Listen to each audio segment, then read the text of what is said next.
হরে কৃষ্ণ। দেখো আজকে একজন মা আমার গোবিন্দকে সেবা দিবার জন্য সব কিছু দিয়ে গেছে। এই আমি কড়া তাতাচ্ছি, আর এই যে মুগের ডাল একে ভাজবো, আর এই হাঁড়িতে খিচুড়ি করব, আর এই যে বাঁধাকপি, যে মুগ ডাল লাড়ছি।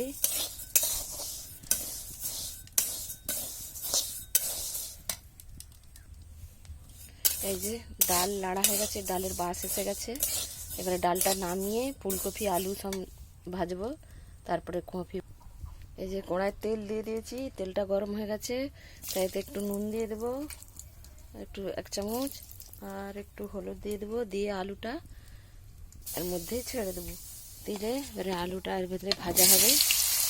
এই যে আলুটা এর মধ্যে নেড়ে চেড়ে ভাজা করে নিয়ে সব ভেজে টেজে হচ্ছে খিচুড়িতে দেবো, আর ভাপে ভাপে সিদ্ধ হয়ে যাবে। এই যে দেখুন কেমন কাঠের জালে রান্না করছি।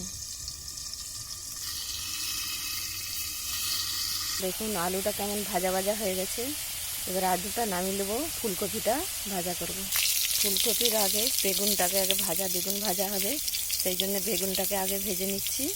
বেগুনকে ভাজতে গেলে না এরকম উল্টো দিকে দিয়ে আগে ভাজতে হয়, তাহলে বেগুনের তেল ঢুকবে না। নিয়ে বেগুনটাকে লাল লাল করে ভেজে নিয়েছি, একটু উপর দিয়ে চিনি দিয়েছি, আর এই যে ফুলকপি দিয়েছি। ফুলকপিটা ভেজে এটা খিচুড়িতে দেবো।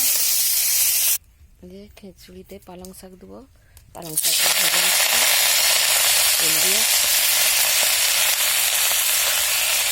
নেড়ে করে